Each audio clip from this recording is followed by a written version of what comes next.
नमस्कार साथियों, हमारे YouTube चैनल द्रोणा पीसीज में आपका स्वागत है।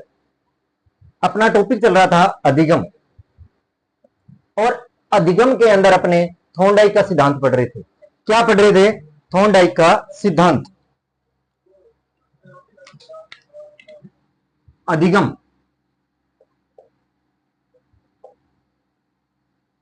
अधिगम का मतलब क्या होता है? सीखना। किसका सिद्धांत पढ़ रहे थे? थॉर्नडाइक का।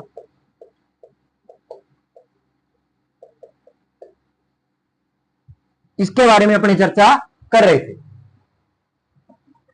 इसके बारे में चर्चा कर रहे थे। थॉर्नडाइक के अपने ने सीखने के सिद्धांत पढ़े थे, कल पूरे कर लिए थे। सीखने के सिद्धांत क्या पढ़ रहे थे? सीखने के सिद्धांत। इनके बारे में चर्चा कर रहे थे। इनको दो भागों में बांटा था अपनों ने। कितने भागों में बांटा? दो।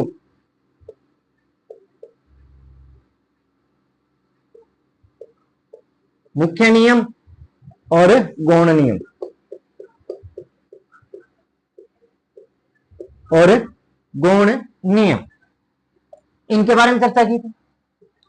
ये कि इनकी संख्या थी 3 और इनकी संख्या थी 5। इनके बारे में चर्चा की थी, कर ली थी। और इसमें थे तत्परता का नियम,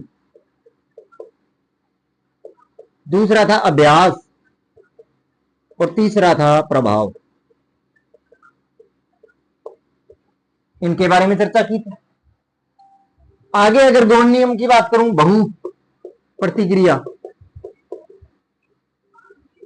आत्मीकरण, ठीक है, मानसिक विन्यास,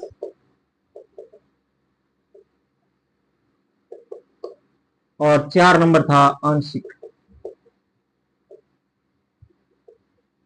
आंशिक आंशिक प्रकार, और 5वां और लास्ट था सहचार्य का नियम। इनके बारे में चर्चा कर चुके थे, और किस प्रकार सीखा जा सकता है इनके बारे में अपने अध्ययन कर चुके थे। कल ये पूरे नियम अपनों ने पूरे कर लिए थे। 3 और 5 दोनों नियमों को अपनों ने क्या कर लिया था? पूरा कर लिया था। अब बात करते हैं इसी सेक्शन में।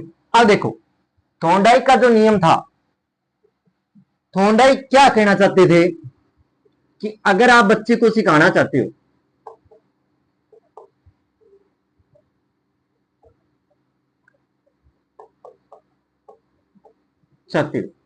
अगर आप बच्चे को क्या करना चाहते हो? सिखाना, तो किन किन चीजों का आप ध्यान रखोगे? तो देखो, बच्चे में सबसे पहले तत्परता आनी चाहिए। तत्परता का मतलब रुचि, उसमें रुचि होनी चाहिए। फिर उस चीज का आप अगर आप में, चल मान लिया आप में रुचि तो है, क्या आप में रुचि तो है, पर आप उसका क्या नहीं कर रहे हो? अभ्यास नहीं कर रहे हो, तो भी अधिगम नहीं सीख पाओगे। आपको एक उदाहरण बताता हूं इसी के अंदर, कि आप कोई चीज, कोई भी सब्जेक्ट ऐसा है जिसके अंदर आपकी विशेष रुचि है, ये सब्जेक्ट मेरा फेवरेट सब्जेक्ट है, ठीक है, और आपकी उसमें क्या है? रुचि भी है, पर आप क्या कर रहे हो? पढ़ रहे हो, पर उसका क्या नहीं कर रहे हो? आज पढ़ लिया। आप जैसे आपका कोई भी सब्जेक्ट मान लो, जैसे हिंदी मान लो, हिंदी में आपकी रुचि है, ठीक है, और आप उनको पढ़ भी रहे हो, पर आज जैसे आज आपने कोई टॉपिक पढ़ा, आपने आज कोई भी टॉपिक पढ़ा, आज पढ़ लिया, और 1 सप्ताह तक देखा ही नहीं उसको।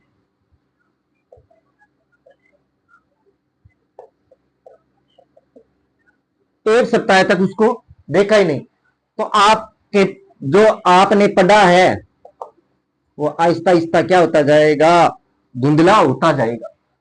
आहिस्ता आहिस्ता क्या होता जाएगा? वो धुंधला होता जाएगा। आहिस्ता आहिस्ता क्या होता जाएगा? धुंधला होता जाएगा। और आपने अगर दूसरे सप्ताह भी उसका अभ्यास नहीं किया, अगर, तो वो आपके जो भी आपने सीखा वो अचेतन मन में चला जाएगा। किस में चला जाएगा? अचेतन मन में चला। अब आपको उस चीज का क्या करना कि उस चीज का क्या बार बार अभ्यास कर रहे हो तो वो चीज क्या हो जाती है? स्थायी हो जाती है। कि आपको पता है क्या करना चाहिए? आपने एक टॉपिक पढ़ लिया कोई भी, तो उसको लगातार 2 सप्ताह तक पढ़ो। 2 सप्ताह तक पढ़ो। क्या पढ़ो? 2 सप्ताह। तब वो जाके क्या चीजें होती हैं? स्थायी होती हैं। ये बात क्या कहना चाहता है? अभ्यास करना। प्रभाव, विप्रभाव आपका कैसा रहा? संतोषजनक है या नहीं? गौणियों में बहु क्रियाएं करनी पड़ती हैं, मानसिक क्रिया है, आंशिक रूप से टुकड़ों में है, फिर उसके सुन, ये चीजें आपको बता दी गई हैं और मैंने इनके बारे में विस्तार से चर्चा और उदाहरण भी बता दिए हैं। इनके क्या बता दिए थे? उदाहरण भी बता दिए। अब इस कड़ी में अपने आगे बढ़ते हैं। क्या बढ़ते हैं? इन चीजों के बारे में आगे पढ़ते हैं। वे आगे क्या है? थॉर्नडाइक का सिद्धांत, सिद्धांत में सीखने के सिद्धांत अपने क्या कर लिए थे? पूरे कर लिए। अब बात करते हैं आगे। देखो,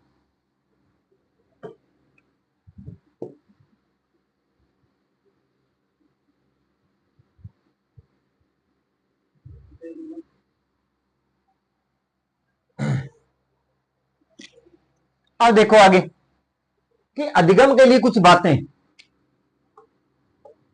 अधिगम की महत्वपूर्ण बातें, महत्वपूर्ण बातें थॉर्नडाइक के सिद्धांत के अनुसार, थॉर्नडाइक के सिद्धांत के अनुसार, इसके अनुसार है। किसके अनुसार? थॉर्नडाइक के सिद्धांत के अनुसार। जो सीखने के जो सिद्धांत मैंने 3 और 5 बताए हैं उनके आधार पर।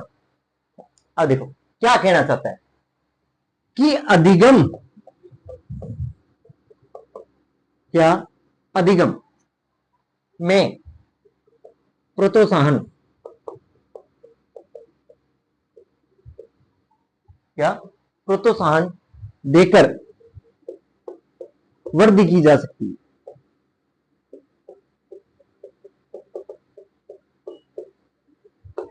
है।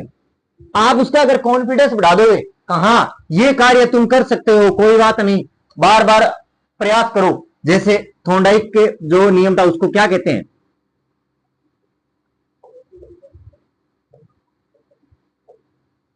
अभ्यास का नियम भी कहते हैं ना। वो क्या कहते हैं? इसीलिए कहते हैं कि बार बार आप, चलो आप कोई चीज सीख रहे हो, नई चीज सीख रहे हो, क्या कर रहे हो? आप नई चीज सीख रहे हो, कोई भी आप नई चीज सीख रहे हो मान लो, तो आप पहली बार में सीख जाओगे क्या? नहीं सीखोगे। क्या नहीं होगे? पहली बार में नहीं सीख सकते। उसका बार बार अभ्यास करोगे तो वो चीज आप सीख जाओगे, सीख जाओगे। क्या करोगे? बार बार अभ्यास करने से वो चीज आपकी क्या हो जाए? सीख जाओ। जैसे उदाहरण के लिए बताता हूं, बचपन में एक चीज देखी हो सीधे, काबरा ने बोरिया को बड़ो शौक हुआ है खाने को, बोरिया में शौक हुआ है, जब खेत में उड़ गया, ठीक है, बेर, बेरी के ऊपर अच्छा बेर लग रहा है, ठीक है, अच्छा बेर लग, तो भाई तोड़ने को प्रयास कर सी, नीचे डगर सटेगा, पहला डगर मारियो कि पहला डगर में बेर नीचे आ जाएगी। कि बच्चे ने तोड़ने के लिए क्या पत्थर फेंका, क्या फेंका? पत्थर फेंका था ना, तो पहले पत्थर में आ गया था कि उसने 10-15 पत्थर फेंके होंगे, किनके लिए? बेरों के लिए 10-15 पत्थर फेंके होंगे, तब जाके वो उसे प्राप्त हुए होंगे। कोई एक पत्थर जाके लगा होगा, एक पत्थर लगा होगा, आई हो नहीं? तो अपना सगे भी होड़ी है भी, अगर जी आप पहले पत्थर फेंकियो, टाबर पहले पत्थर फेंकियो तो वो कौन टूटियो, तो ये मतलब कॉन्फिडेंस दोनों का यार है, तो कौन टूटे बेरी आप, वो उसके लिए क्या करता है, बार बार प्रयास करता है, और वो और क्या कर लेता है, बेरों को प्राप्ति कर लेता है। क्यों कि उससे क्या हो जाता है, कॉन्फिडेंस हो जाता है, ए बेरिया तो मैं तोड़ के ही रहूंगा, ए बेरिया तो मैं तोड़ के ही रहूंगा। अब ये क्या है, उसका प्रोत्साहन है अंदर से। अधिगम क्या है, सीखने का, एक नहीं तो दूसरा, दूसरा नहीं तो तीसरा, तीसरा नहीं तो चौथा, कोई ना कोई तो जागे लगे क्यों, है ना। ये चीज है अधिगम। अब आगे आगे अगर दूसरे की बात करूं मैं, अगर आज बच्चा कोई चीज सीख रहा है और उससे थोड़ी बहुत त्रुटि हो रही है, तो आप उसका कॉन्फिडेंस डोल मत करो, उसे कहो नहीं सीख जाएगा यार, इतना सीख गया तू, आगे भी सीख जाएगा यार, तू करता रहे, तो उसको क्या मिलता रहेगा, अधिगम सीखने में प्रोत्साहन में क्या होती जाएगी, वृद्धि होती जाएगी, और वो अपने आप क्या जाएगा, एक दिन सीख जाएगा। अधिगम तभी सफल होगा कि अधिगम तभी सफल होगा, क्या होगा कि अधिगम तभी सफल होगा जब बालक उसके लिए परिपक्व होगा, जब बालक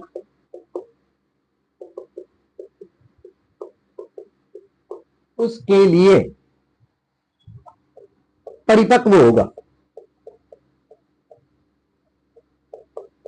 क्या होगा, परिपक्व होगा। कैसे कि अधिगम, आज मैं उदाहरण बताऊं थाने ये लाइन को, आज एक टाबर की उम्र तो है 5 साल, और थे के दो 10वीं सवाल कर दोगे बच्चों, क्यों कि वो बिंग लिए के कोनी अते परिपक्व कोनी, थे के दो साइन थीटा कोस थीटा करके बता, वो कर दोगे, कभी कौन करे, क्योंकि वो भी उसके लिए क्या नहीं है, अभी सीखने के लिए क्या नहीं है, परिपक्व नहीं है, सीखने के लिए क्या नहीं है, वो परिपक्व नहीं है। तो ये यही लाइन यही बात कहना चाहती है कि अधिगम तभी सफल होता है जब बालक क्या हो, उसके लिए परिपक्व हो, उसकी उम्र हो, उस चीज के लिए वो क्या हो, परिपक्व हो, तभी वो उस चीजों को क्या कर सकता है, सीख सकता है। आगे बात करते हैं,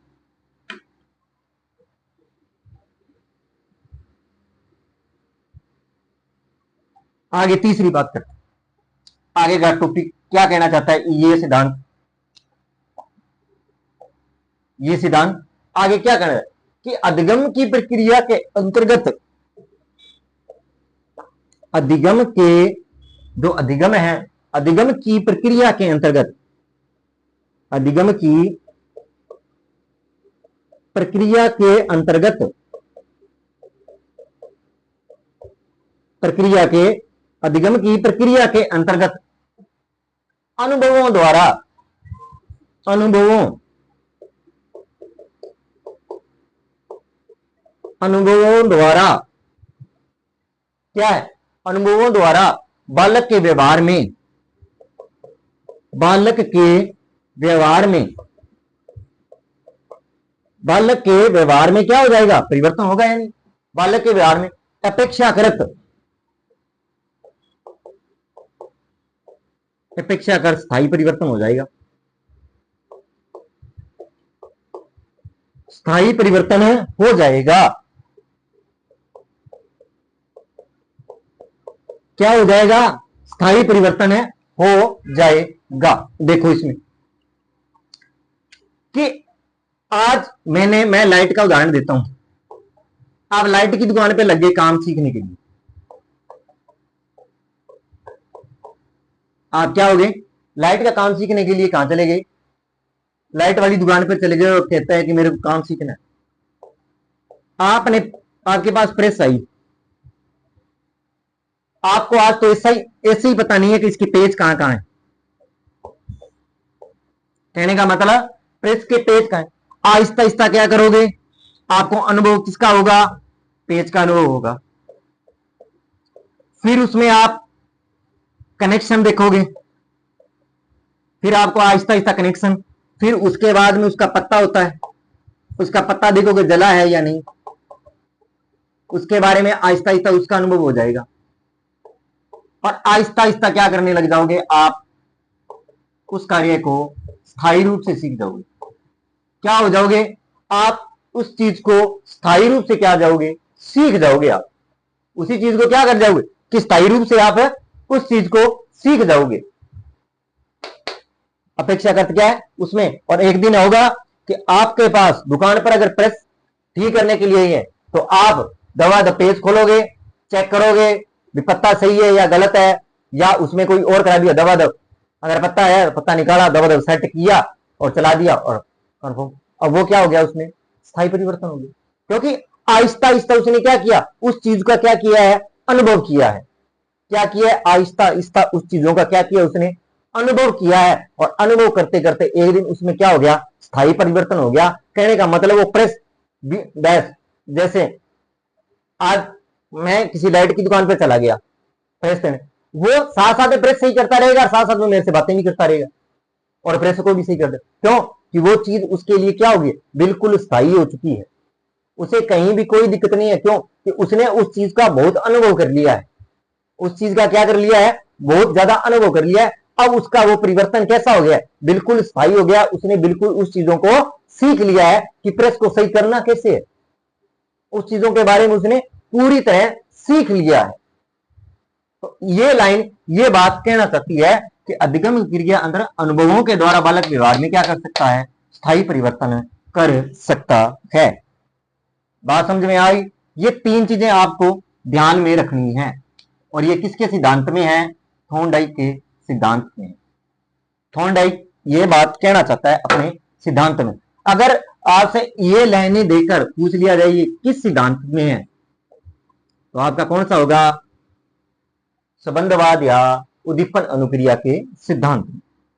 बात समझ में। अब बात करते हैं आगे।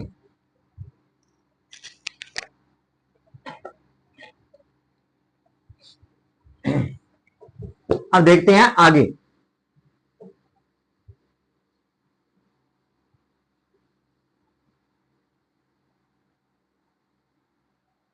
अब बात करता हूं आगे। आगे अगर मैं बात करूं अब शैक्षिक शैक्षिक शैक्षिक निहितार्थ। निहितार्थ का मतलब है भी आप शिक्षा में कैसे प्रकार उपयोग में इस नियम को ला सकते हैं, कि आप कहने का मतलब भी आप इसको शिक्षा के क्षेत्र में किस प्रकार प्रयोग कर सकते हैं। कि छोटे तथा ये जो सिद्धांत है वो आप विद्यालय के अंदर किस प्रकार प्रयोग कर सकते हो। कि छोटे व मंद बालक, छोटे व मंद बुद्धि बालक बालकों, मंद बुद्धि बालकों के लिए यह सिद्धांत उपयोगी है। किनके लिए उपयोगी है ये, छोटे व मंद बुद्धि बालकों के लिए यह सिद्धांत बहुत उपयोगी है। बालकों में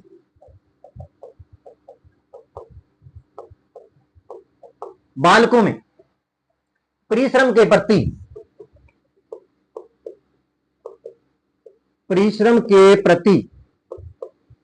किसके प्रति, परिश्रम के प्रति आशा का संचार करता है। आशा का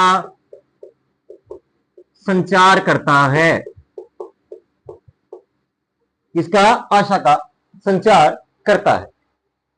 अगली जो लाइन है वो है कि इस सिद्धांत से बालकों में धैर्य और परिश्रम के गुणों का विकास होता है। कि इस सिद्धांत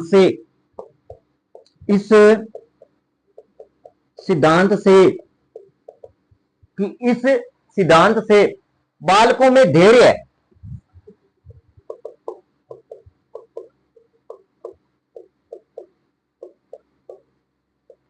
बालकों में धैर्य तथा परिश्रम के गुणों का विकास होता है। गुणों का विकास होता है। किसका विकास होता है? गुणों का विकास होता है। कि छोटे व मंदबुद्धि बालकों में यह सिद्धांत उपयोगी है। बालकों में परिश्रम के प्रति आशा का क्या होता है? संचार होता है। इस सिद्धांत में बालकों में धैर्य बनता है और परिश्रम के गुणों का क्या होता है?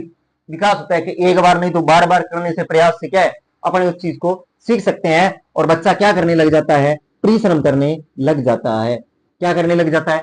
परिश्रम करने लग जाता है। कि परिश्रम के प्रति उसकी क्या बन जाती है? रुचि उत्पन्न हो जाती है। आगे अगर मैं बात करूं, यह सिद्धांत सीखने सिखाने से पहले, सीखने सिखाने सीखने सिखाने से पहले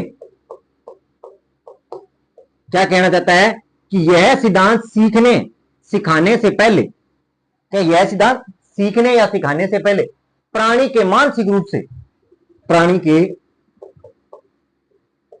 मानसिक रूप से, मानसिक रूप से सिखाने के लिए तैयार करता है।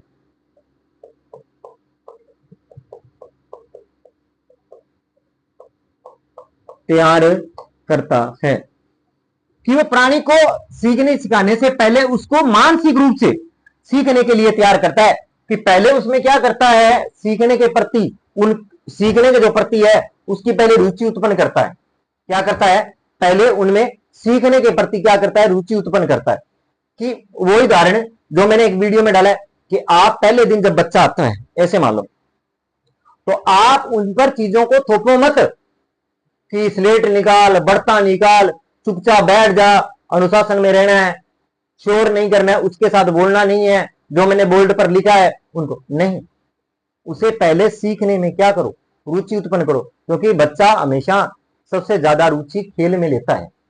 ये एक बच्चे की मानसिकता होती है। क्या होती है? एक मानसिकता होती है कि बच्चा हमेशा खेल। तो आपको पता है कि बच्चा खेलने में ज्यादा रुचि रखता है, तो आप बच्चे को पहले, सीखने से पहले उसे सिखाने के लिए खेल खेल में उसको लेके आओ। आप उसे खेल खेल में लेके आओगे तो बच्चों को आहिस्ता आहिस्ता जो चीज आप बताने चाहते हो आप उसमें क्या कर दोगे? रुचि उत्पन्न कर दोगे। और रुचि उत्पन्न होगी तो बच्चा जो चीज आप पढ़ाना चाहते हो या बच्चे को बताना चाहते हो तो आप, वो बच्चा उसको सीखने के लिए क्या हो? अपने आप ही क्या बनने लग जाएगी? रुचि बनने लग जाएगी। आप कोई चीज उन पर थोपो मत। सबसे बड़ी कमी यही है, आप कोई चीज बच्चे पर थोपो मत। अब अगला सिद्धांत करते हैं, क्या कहना चाहते हैं आगे शैक्षिक स्तर पर क्या कहना चाहते हैं थॉर्नडाइक?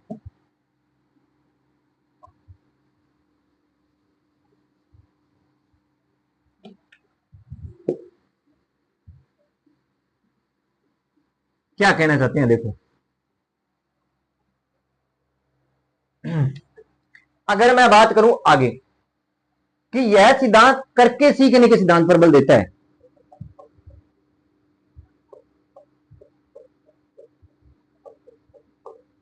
यह सिद्धांत करके सीखने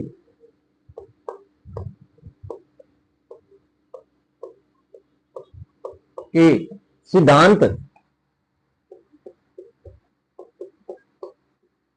पर क्या कहना चाहता है? कि यह सिद्धांत करके सीखने के सिद्धांत पर अधिक बल देता है।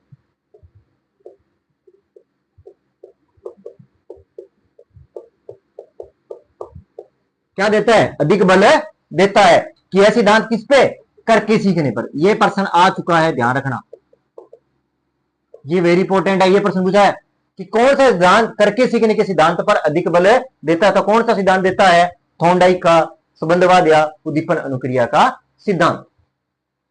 बात करूं अगले की, अगला शिक्षा के लिए किस प्रकार उपयोगी है यह सिद्धांत? यह सिद्धांत के द्वारा बालक में आशावादी और असफलता में सफलता देखने बनता है। कि यह सिद्धांत के द्वारा, इस सिद्धांत के द्वारा, इस सिद्धांत के द्वारा क्या कहना चाहते हैं? कि इस सिद्धांत के द्वारा बालक आशावादी,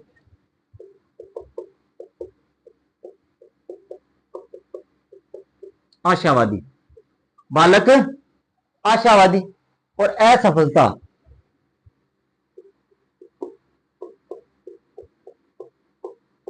और असफलता, असफलता में सफलता, असफलता में सफलता देखने वाला बनता है। क्या बनता है कि इस सिद्धांत के अनुसार बालक क्या बनता है, एक तो आशावादी बन जाता है, और असफलताएं जो होती हैं वो किसके रूप में देखने लग जाता है, सफलता के रूप, क्योंकि बार बार क्या करना पड़ेगा उसे, बार बार प्रयास से क्या है, असफलता किसमें बदल जाएगी, सफलता में बदल जाएगी। ये बात, ये लाइन कहना चाहती है। आगे बात करते हैं, ये सिद्धांत क्या कहना चाहता है आगे।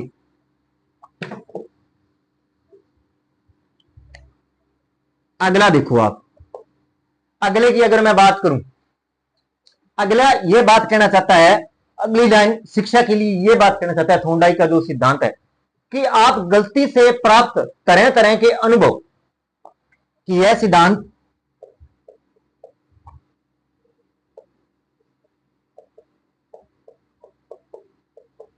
गलती, यह सिद्धांत गलती से प्राप्त अनुभव, तरह तरह के अनुभवों,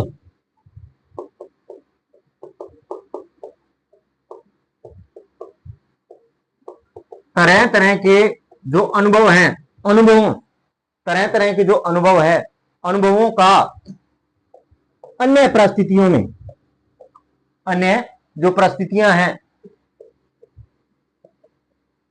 परिस्थितियों में जो अन्य परिस्थितियां हैं उनमें लाभ उठाने,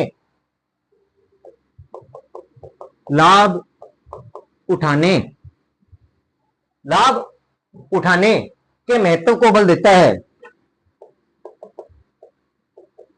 महत्व को बल देता है।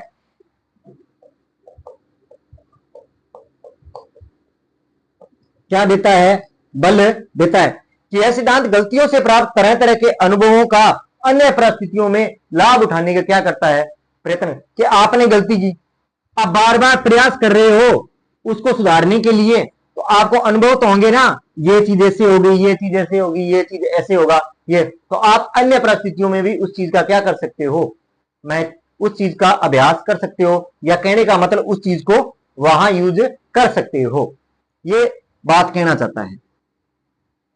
आगे देखो,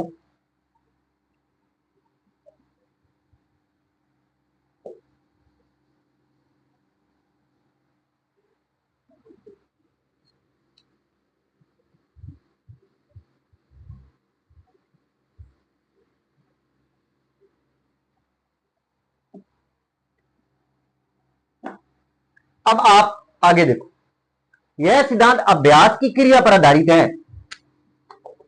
यह सिद्धांत अभ्यास, अभ्यास, यह सिद्धांत अभ्यास की क्रिया, अभ्यास की क्रिया पर, अभ्यास की क्रिया पर आधारित है। किस पर आधारित है, अभ्यास की क्रिया पर आधारित है।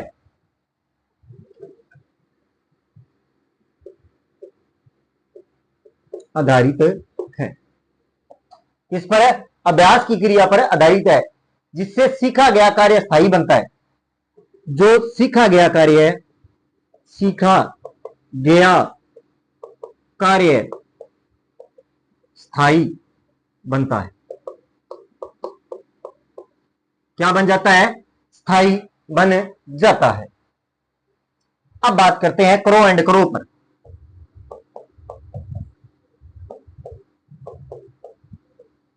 इनके बारे में चर्चा करते कि विज्ञान गणित, ये सिद्धांत किस पर, जैसे विज्ञान है, गणित है, विज्ञान है चाहे गणित है, समाज शास्त्र वह समाज शास्त्र,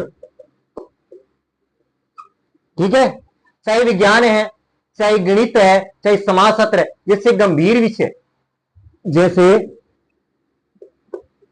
गंभीर विषय, गंभीर विषय, जो गंभीर विषय है, विषयों को सीखने में उपयोगी है,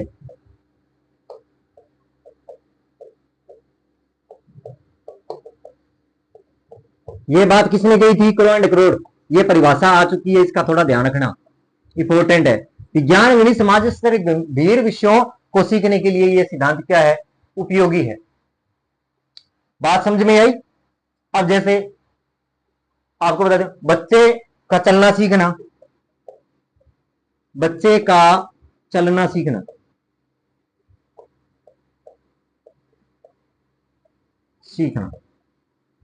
बच्चे का चलना सीखना, वो पहली बार में सीख जाएगा क्या? नहीं। शर्ट के बटन बंद करना,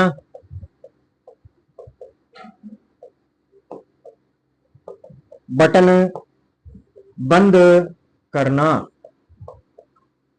पहली बार में बच्चा सीख जाता है क्या? नहीं सीख जाता। ऐसे जो सिद्धांत हैं, वो कौन से सिद्धांत है? उद्दीपन अनुक्रिया का सिद्धांत या संबंधवाद का सिद्धांत है।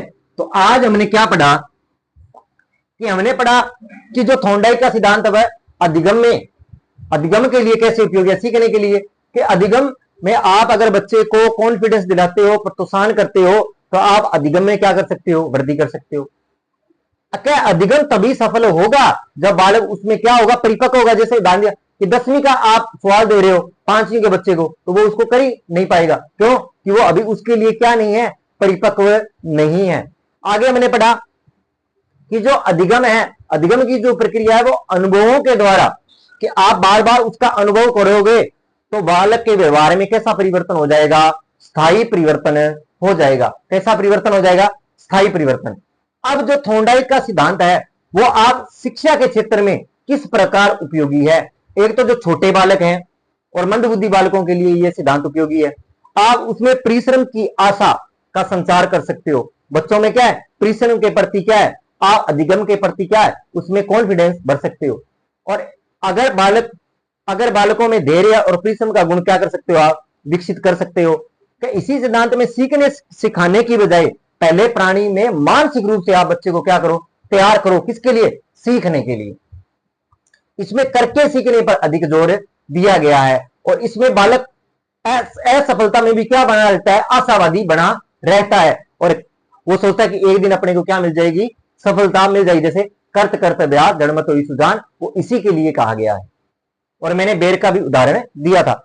इस सिद्धांत में आप जैसे गलती करते हो कोई चीज की, तो आप में उसमें गलतियों में भी आप उसमें अनुभव करते हो कि मैंने ये चीज ऐसे की थी तो ये गलती हुई, तो वो आगे दोहराने में आप कभी नहीं करोगे। जैसे आप अभ्यास की क्रिया पर आधारित है, ये बार बार इसमें क्या करना चाहिए कि अगर बच्चा बार बार प्रयास करेगा तो गलतियां क्या होती जाएंगी? अपने आप ही कम होती जाएंगी। बात समझ? क्रो एंड क्रो क्या कहते हैं कि जैसे विज्ञान है, गणित है, समाज शास्त्र जैसे हार्ड विषय हैं, उनके लिए यह विधि, यह सिद्धांत बहुत उपयोगी है। यह बात कही किसने थी? क्रो एंड क्रो ने कही थी। जैसे बच्चे का चलना है, शर्ट का बटन है, ऐसे उदाहरण क्या है कि बच्चे एक बार में नहीं, अभ्यास करने से बच्चे क्या जाते हैं? सीख जाते हैं। तो यह था थॉर्नडाइक का सिद्धांत और आज ये क्या होता है? पूर्ण होता है। कल अपने एक नए सिद्धांत के बारे में पढ़ेंगे। आज के लिए इतना ही। अगर आपको मेरी क्लास अच्छी लगी हो, लाइक करें, कमेंट करें, चैनल को सब्सक्राइब करें। धन्यवाद।